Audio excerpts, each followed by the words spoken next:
नागपूर ग्रामीण हद्दीत MD drugs तस्करी करणारे बंटी बबली यांना पोलीस स्टेशन कन्नन हद्दीत मालासह पकडण्यात एनडीपीएस पथक नागपूर ग्रामीण यांना यश आले आहे.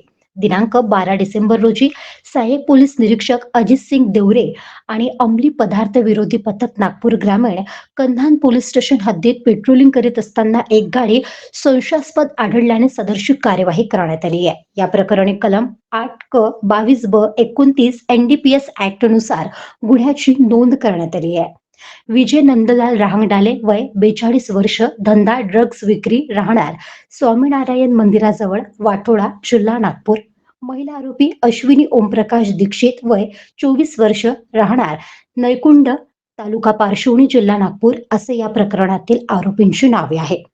तर पांढरी क्रीम रंगाची एमडी पावडर वजन 13.56 ग्राम, किंमत 67,800 रुपये, एक मारुती सुझुकी कार किंमत 6 लाख, 3 मोबाईल हँडसेट किंमत 30,000 रुपये असा एकूण 6,98,500 रुपयाचा मुद्देमाल पोलिसांनी जप्त केलाय.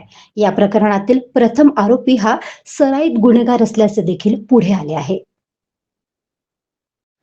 सदरची कामगिरी पोलीस अधीक्षक नागपूर ग्रामीण हर्ष पोद्दार यांच्या मार्गदर्शनाखाली अप्पर पोलीस अधीक्षक अनिल मस्के, उपविभागीय पोलीस अधिकारी कन्हान संतोष गायकवाड, उपविभाग कन्हान यांच्या मार्गदर्शनाखाली सहाय्यक पोलीस निरीक्षक अजित सिंग देवरे, पोलीस उपनिरीक्षक प्रवीण भीमटे, पोलीस हवालदार प्रवीण देव्हारे, दिनेश गाडगे, प्रकाश डोके, अमृत किंगे, अमोल नागरे, पोलीस कॉन्स्टेबल अनिल खरटकेले, तुषार गजबिये, अविनाश तोडसाम, मृणाल राऊत, अंमली पदार्थ विरोधी पथक नागपूर ग्रामीण यांनी केली आहे. Bureau report, Mahadarpan news, Nagpur.